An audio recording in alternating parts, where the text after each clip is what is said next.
إن الحمد لله نحمده ونستعينه ونستغفره ونعوذ بالله من شرور أنفسنا وسيئات أعمالنا من يهده الله فلا مضل له ومن يضلل فلا هادي له وأشهد أن لا إله إلا الله وحده لا شريك له وأشهد أن محمدا عبده ورسوله صلى الله عليه وعلى آله وأصحابه ومن تبعهم بإحسان إلى يوم الدين. أما بعد فيا عباد الله اتقوا الله تعالى وأطيعوه واعلموا أن الله تبارك وتعالى يقول يا أيها الذين آمنوا اتقوا الله حق تقاته ولا تموتن إلا وأنتم مسلمون.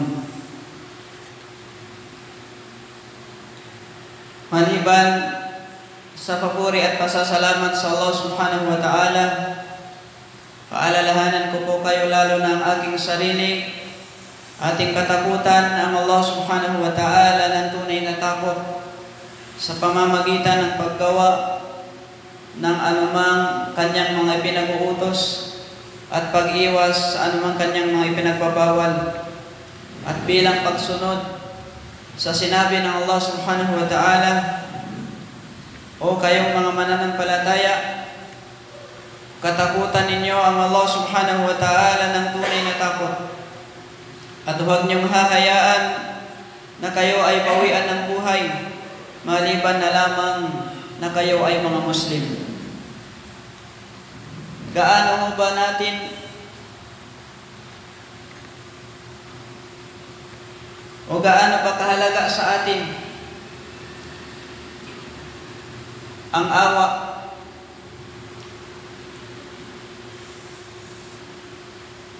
Paano ba natin ito kinakailangan sa ating kapanahunan, na kung saan napapaloob tayo sa panahon na para bagang nagsisibling gubat na kinakain ang bawat parte nito ng ibang mga parte.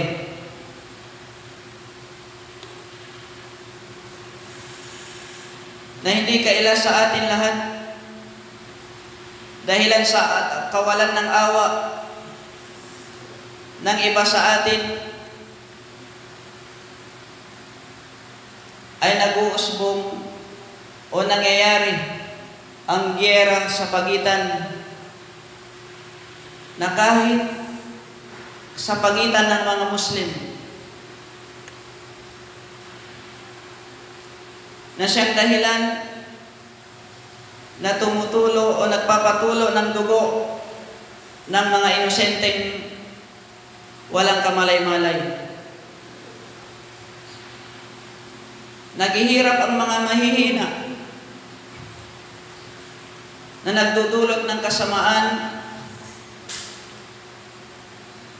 sa mga karamihan, na siyang dahilan upang makagawa sila ng mga karumaldumal na bagay. Ang mga tao po ay nagsisiraan. Ang mga mayayaman ay mas lalong yumayaman, at ang mga mahihirap ay minamaliit na lamang, na inaapak-apakan ng mga mayayaman sa ating panahon na kung saan wala nang halaga ang mabuting pag-uugali na siyang dapat nating taglayin bilang isang tao. Panahon na kung saan kinakain ng isang tao o kinakain na siya ng kanyang kaalaman, na tila baga kung alinman, kung anuman ang nakikita na sa mundong ito ay para bagang kayang-kaya niyang kunin. Hindi na nagpapakumbaba sa mga mababang uri ng tao. Hindi na pinapansin ang karapatan ng mga kapuspalad na siyang ginagawa pang biktima sa mga kasamaan. Gaano ho ba natin kinakailangan ang awa sa ating panahon, mga alipin ng Allah? Katotohanan ng Allah subhanahu wa ta'ala ay lumikha siya ng panahon at lugar upang magsilbi sa atin, upang mapag-isip tayo o magamit natin ang ating kaisipan na ang Allah subhanahu wa ta'ala ay mahabagin at siya ay maawain.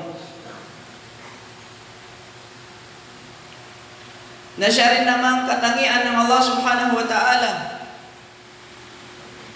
na palagian natin nababasa sa Quran kung tayo ay nagbabasa. Na nadadaanan o binabasa natin palagi ang katangian ng Allah subhanahu wa ta'ala na siya ay Ar-Rahman at siya ay Ar-Rahim. Ang pinakamahabagin, ang pinakamaawain. Na siya, ang Allah subhanahu wa ta'ala lamang ang mayroong katangian ng ganitong katangian. Wala nang iba. Sabi ng Propeta Muhammad sallallahu alaihi wasallam, "Ja'ala Allahu ar-rahmata mi'ata juz'in, fa amsaka 'indahu tis'atan wa tis'ina juz'a, wa anzala fil ardi juz'an wahida." Ginawang 100 ng Allah subhanahu wa ta'ala ang kanyang awa. At kinuha niya o hinawakan niya ang 99 na bahagi at ibinaba niya sa mundong ito ang isang bahagi na kahit anong klaseng nilikha mga alipin ng Allah ay makikita natin, mapagmamasdan natin ang kanilang awa o ang kanilang habag sa pagitan ng bawat isa. Ngunit ang Allah subhanahu wa ta'ala pa rin ang nananaig. Nangingibabaw pa rin ang habag, ang awa ng Allah subhanahu wa ta'ala. Sinabi sa atin ni Propeta Muhammad sallallahu alaihi wasallam, faqala lana an-nabi sallallahu alaihi wasallam, "Atarawna hadhihi tarihatan waladaha fin nar?" Qulna la wa hiya taqdiru ala alla tatrahahu. Faqala lallahi arham bi ibadihi min hadhihi bi waladiha. Na hadith mula kay Umar bin Khattab radhiyallahu anhu. Sa panahon na yon, mayroon silang mga bihag mula sa digmaan, at mula sa mga bihag na ito ay isang babae na tila bagay mayroon siyang hinahanap. At noong nakita niya ang kanyang anak na nauuhaw, kaagad-agad niya itong pinainom. Kaagad-agad niyang pinainom ng gatas. Hanggang nakapagsabi si Propeta Muhammad sallallahu alaihi wasallam, "Nakita niyo ba ang babaeng ito? Kaya niya bang sunugin o itapon ang kanyang anak sa apoy?" Ang sabi ni Umar bin Khattab, "Hindi, ya Rasulullah. Hindi yan kayang-kaya na gawin ng isang ina sa kanyang anak." At sinabi ni Propeta Muhammad sallallahu alaihi wasallam, tunay na ang habag o awa ng Allah subhanahu wa ta'ala ay mas lamang sa babaeng ito. O pinakamaawain, ang habag ng Allah subhanahu wa ta'ala ay nahihigit kaysa sa habag ng babaeng ito. Mga alipin ng Allah, napagpasyahan ng Allah subhanahu wa ta'ala na manaig ang kanyang awa kaysa sa kanyang galit, o mangingibabaw ang pagmamahal ng Allah subhanahu wa ta'ala kaysa sa kanyang galit. Sinabi sa atin ni Propeta Muhammad sallallahu alaihi wasallam, noong nilikha ang lahat-lahat ng mga nilikha, ay sinulat na ng Allah subhanahu wa ta'ala sa libro ang anumang mga mangyayari na habang siya ay nasa ibabaw ng kanyang trono. Katotohanan na ang aking pagiging maawain, sabi ng Allah, ay natalo o nangingibabaw, napangimbabawan napangibabawan nito ang aking galit. At sabi pa sa ibang salaysay, sabi ng Allah, katotohanan ng aking pagiging maawain ay nangunguna kaysa sa aking galit. Mga kapatid sa Islam, hindi ho pinadala si Propeta Muhammad sallallahu alaihi wasallam maliban na lamang na magsisilbing awa sa sangkatauhan.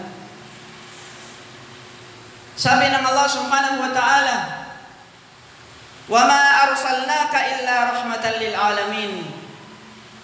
At hindi ka namin pinadala, O Muhammad, kundi bilang habag sa lahat ng sangkatauhan at sa lahat ng mga nilikha. Ang buhay ni Propeta Muhammad sallallahu alaihi wasallam ay awa para sa atin.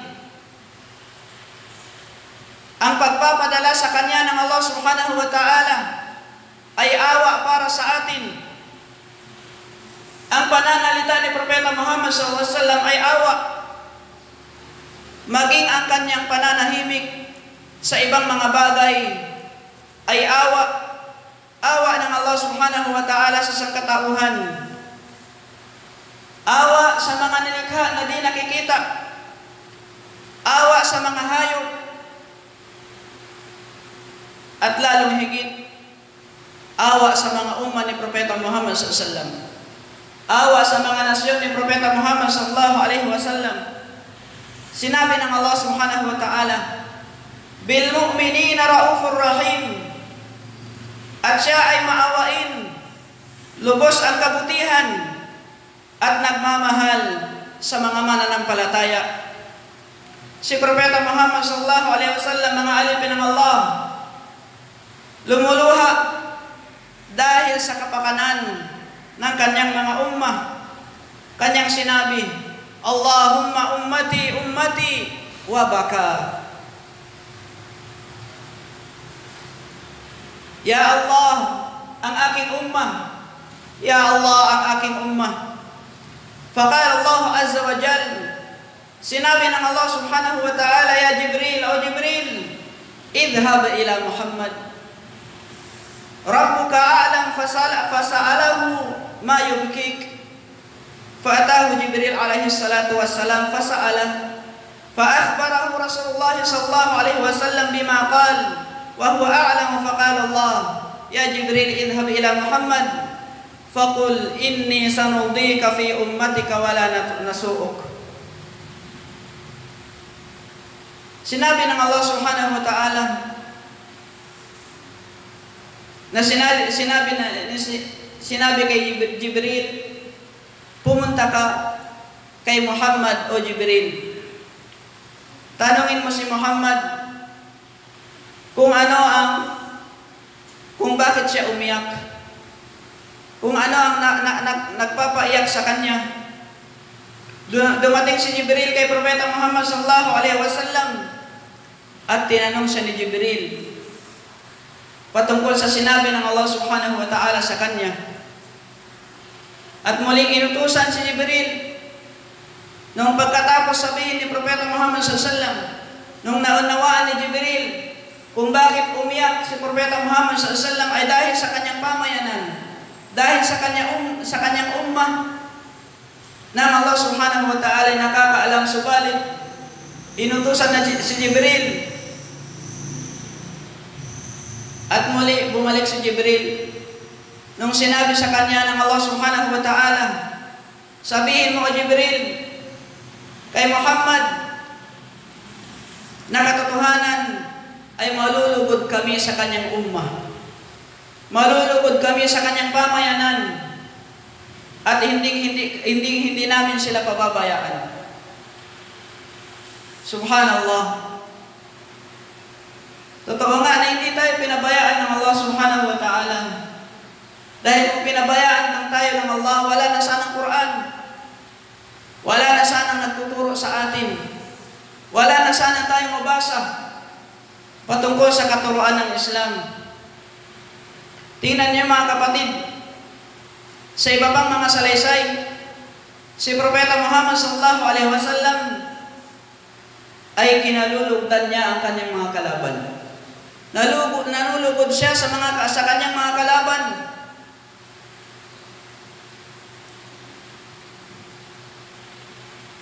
Tinanggihan nila si Propeta Muhammad sallallahu alaihi wasallam sa kanyang panawagan. Hindi lang doon, sinaktan pa nila si Propeta Muhammad sallallahu alaihi wasallam.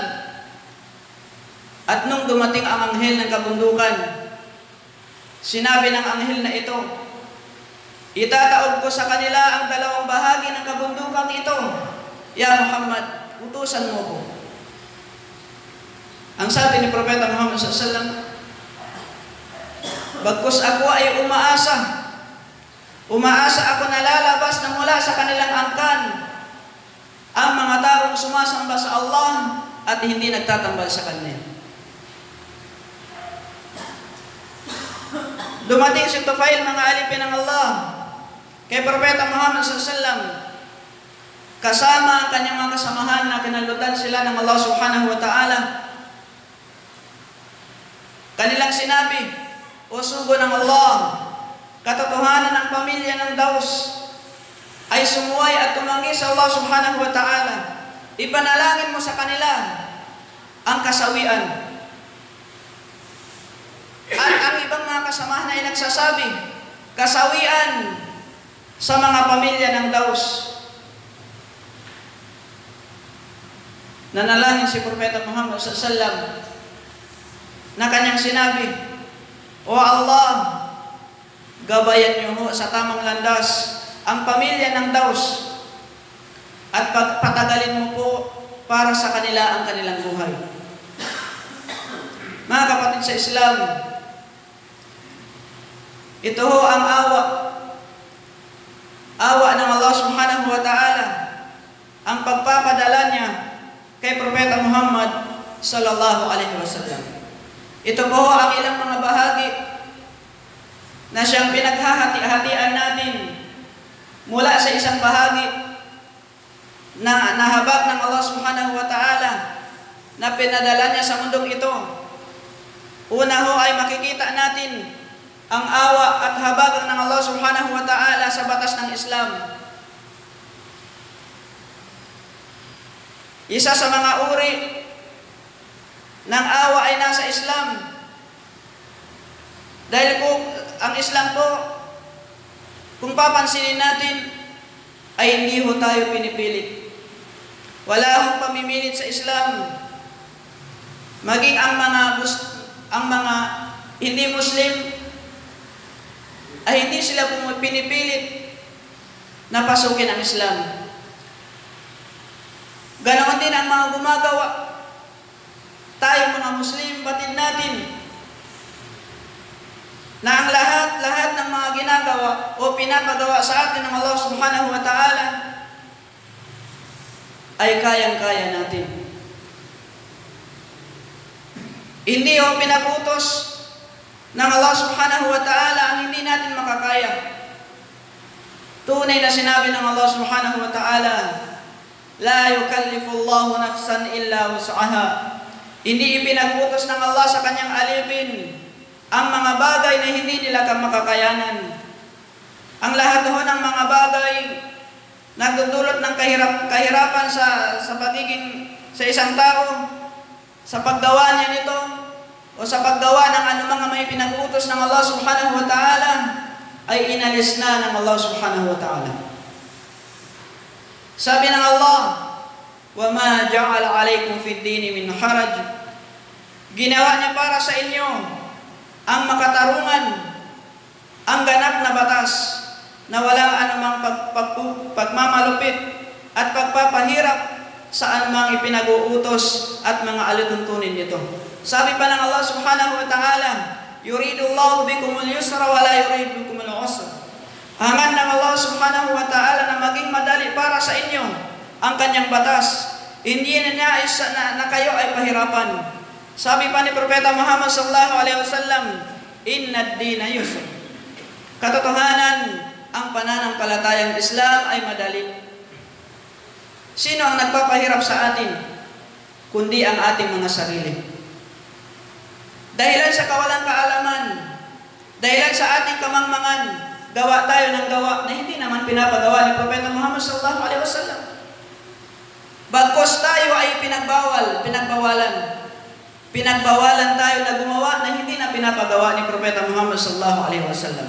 Kung kaya't mga alipin ng Allah, pag-aralan natin ang Islam at gawin natin ito sa abot ng ating kakayahan. Sa batas po ng Islam, makikita natin na ang awa ay nangingibabaw sapagkat makikita natin sa pagdarasal ay pinapaiksi o pwedeng ipagsama ang 2 oras sa mga naglalakbay. Ganoon din sa mga may sakit. Kung hindi niya kayang magdasal na nakatayo, pwede siya magdasal na nakaupo, pwedeng nakahiga, at pwedeng kahit mata lang ang gagamitin. Ganyan ho kadali sa Islam, mga alipin ng Allah. Ganoon din sa pag-aayuno sa buwan ng Ramadan. Sa pag-aayuno sa buwan ng Ramadan, ang mga naglalakbay ay pwede silang kumain, pwede silang uminom. Ganoon din ang mga may sakit, ngunit babayaran na lamang nila sa ibang mga araw sa buwan ng Ramadan. At ang mga matatanda, hindi inobliga sa kanila ang mag-ayuno. Sila ay magpakain na lamang. Ganyan ho ang kagandahan ng Islam. Ganoon din sa pagbibigay ng zakah. Hindi inobliga sa mga walang kakayahan. Ang pag-hajj sa Baitullahil Haram, inobliga lamang sa mga may kakayahan. Ang pangalawang makikita natin habag sa pagsamba sa Allah subhanahu wa ta'ala. Sabi ni Propeta Muhammad sallallahu alaihi wasallam,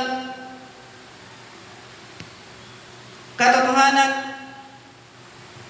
ang relihiyon na ito ay matibay at mamuhay kayo sa pamamagitan ng relihiyon na ito na may awa at huwag ninyong pahirapan ang inyong mga sarili na nagdudulot ng pag-iwan ninyo sa ibang pagsamba sa Allah subhanahu wa ta'ala.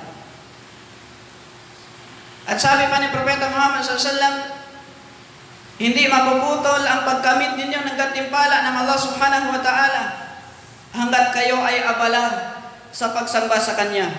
Katotohanan, si Propeta Muhammad sallallahu alaihi wasallam ipinagbawal ho sa atin ang mga sobra sa pagsamba sa Allah subhanahu wa ta'ala. Yung tipong hindi ka na matutulog, magdarasal ka na lamang. Yung tipong hindi ka nakakain, mag-aayuno ka na lamang buong araw. Ipinagbawal ho sa Islam ang mga ganito. Yung tipong hindi ka na mag-aasawa. Dahil si Propeta Muhammad sallallahu alaihi wasallam ay nag-asawa. Si Propeta Muhammad sallallahu alaihi wasallam ay nag-aayuno, subalit siya ay kumain. Si Propeta Muhammad sallallahu alaihi wasallam ay palagi ang nagtatahajjud, palagi ang nagsasala sa gabi, subalit siya ay natutulog. Kung kaya't napakahalaga na alamin natin kung ano man ang kasaysayan ni Propeta Muhammad sallallahu alaihi wasallam at pamarisan natin ito. Sundin natin ang kanyang kung papaano siya namuhay. Ang pangatlong habag sa pagitan natin mga nilikha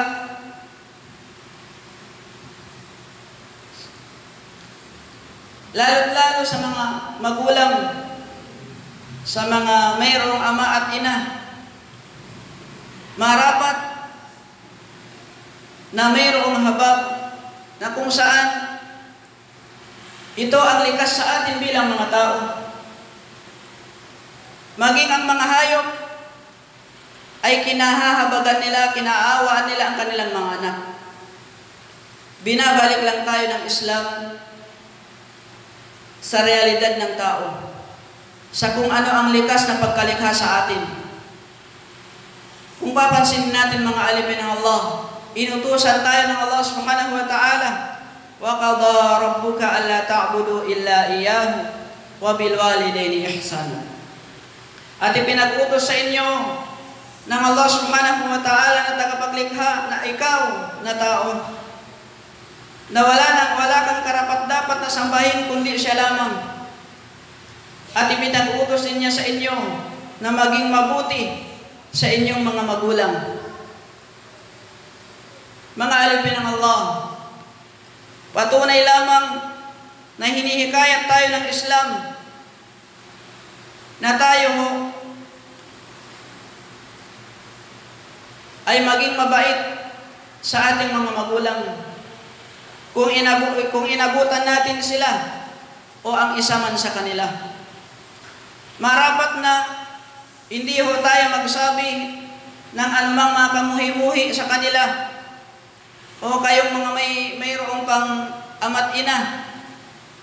Huwag natin silang saktan sa ating mga pananalita o kahit kaunting salita lamang, dahil yun ay pinagbabawal sa Islam.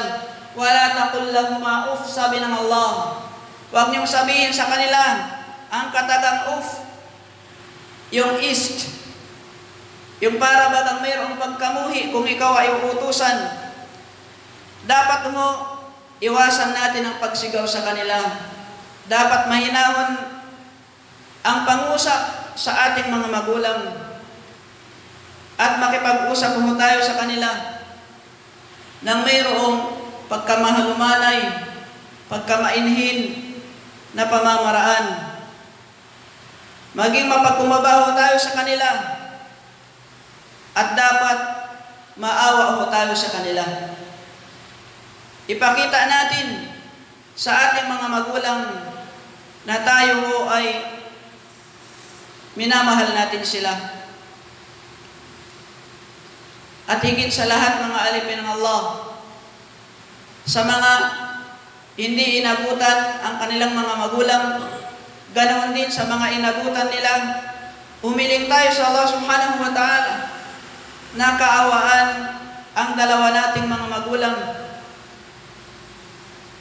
na awa na walang hanggan.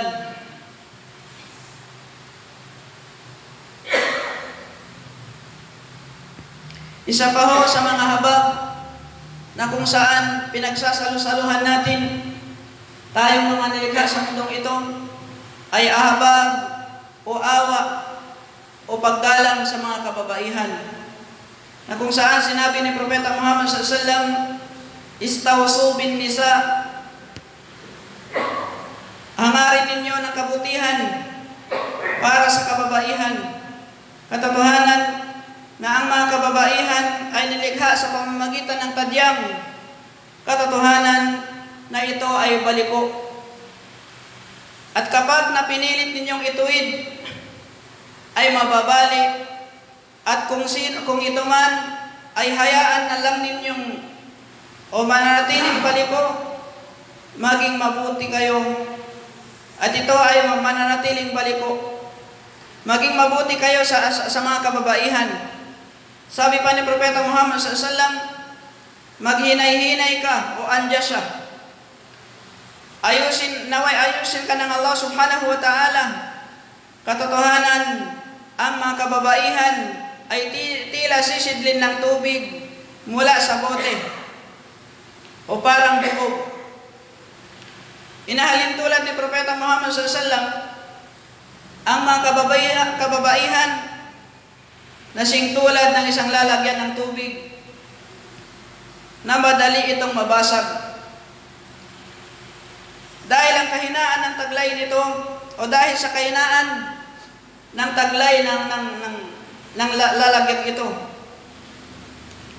At dahil sa pagiging madaling mabasag, bilang paalaala sa lahat ng mga kababaihan, ay nangangailangan ng pagkalinga, nangangailangan ng awa, at nangangailangan ng pag-iintindi. Ang habag ho, sa mga, ganoon din ang habag sa mga bihag, sa mga labanan. Katotohanan, ang habag ay napapaloob sa Islam na sadyang hong napakalawak. Hindi natin maubos-ubos kapag isasalaysay ang habag, maging sa mga hayop, kung paano sila kahabagan, bago silang kitilan, ay dapat ang gamit natin na kutsilyo o di kaya anumang ay matalas, upang sa ganon ay kagad-agad itong mamatay. At napakalawak po ang habag, tulad ng ating mga nasabi, kung kaya't mga alipin ng Allah, pag-aaninyawa ng Allah subhanahu wa ta'ala para sa atin ang pag-intindi natin sa Islam. Kung maintindihan natin ang napapaloob sa mayroong aral o anumang aral na papaloob sa Islam, ay doon natin mapagtanto, doon natin malalaman na ang Islam pala ay walang o napapaloob sa habag ng Allah subhanahu wa ta'ala. Aqulu ma tasma'un, aqulu qawli hadha wa astaghfirullah li wa lakum wa lisairil mu'minina min kulli dhanbin fastaghfiruhu innahu huwal ghafurur rahim.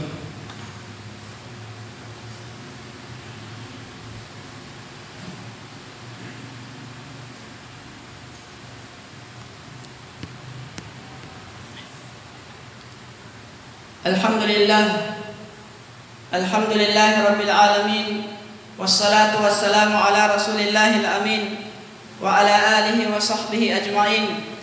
Amma ba'd, mga alimin ng Allah, hindi natin maiwasan na makapagbanggit ng kalaban, sapagkat yun ho ay nakatala sa Quran na nangyayari sa unang panahon, sa panahon ni Propeta Muhammad sallallahu alaihi wasallam. At hindi rin natin maiwasan na mangyayari ito na mayroong bihag, kung mababasa lang natin ang Quran, ay sinabihan tayo kung paano ang pagtrato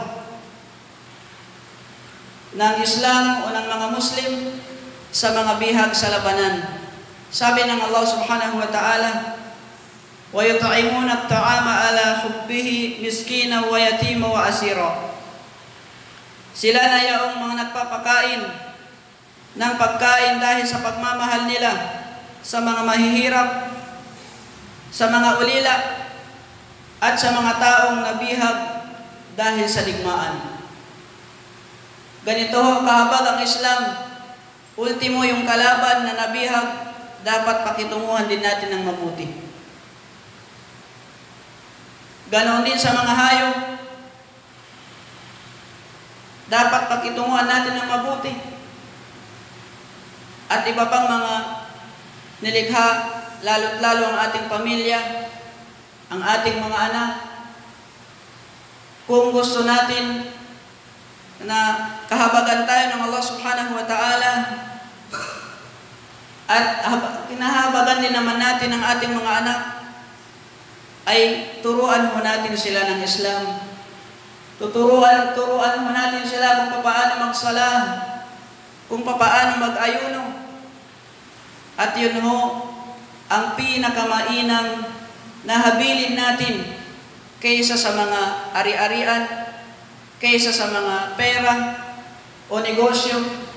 Ang pinakamainam mong maiwan natin bago natin lisanin ang mundong ito ay maturuan man lang natin ang ating mga anak, ang ating mga apo, o kung wala man tayo ang ating mga kapatid, ang ating mga kamag-anak, maturuan man lang natin kung paano sambahin ang Allah subhanahu wa ta'ala. At yun ho ang tunay na habag at habilin natin habang tayo nasa mundo pa ito. At katiyakan, pagdating ng araw ng pagkabuhay muli, o maging sa libingan pa lamang tayo, ang gantimpala ay tuloy-tuloy. Tuloy-tuloy mga pa sa atin. Hanggat gumagawa ang tinuruan natin na natuto, nagsala dahil sa atin, ang kabutihan ay matatanggap natin maging o kahit namatay na tayo. Kahit namatay na tayo, tuloy-tuloy pa rin ang kabutihan. Ito ang pinakamainam na habilin bilang mga Muslim. Inna Allahu malaikatahu yusalluna 'alan nabi. Ya ayyuhalladhina amanu sallu 'alaihi wa sallimu taslima. Allahumma salli 'ala Muhammad wa 'ala ali Muhammad kama shallaita 'ala Ibrahim wa 'ala ali Ibrahim barik 'ala Muhammad wa 'ala ali Muhammad kama barakta 'ala Ibrahim wa 'ala ali Ibrahim fil alamin innaka Hamidum Majid. Allahumma zalamna anfusana wa illam taghfir lana wa tarhamna lanakunanna minal khasirin. Rabbana atina fid dunya hasanah wa fil akhirati hasanah wa qina adzabannar wa adkhilna jannata ma'al abrar ya aziz ya ghaffar ya rabbal alamin. Subhana rabbika rabbil izzati amma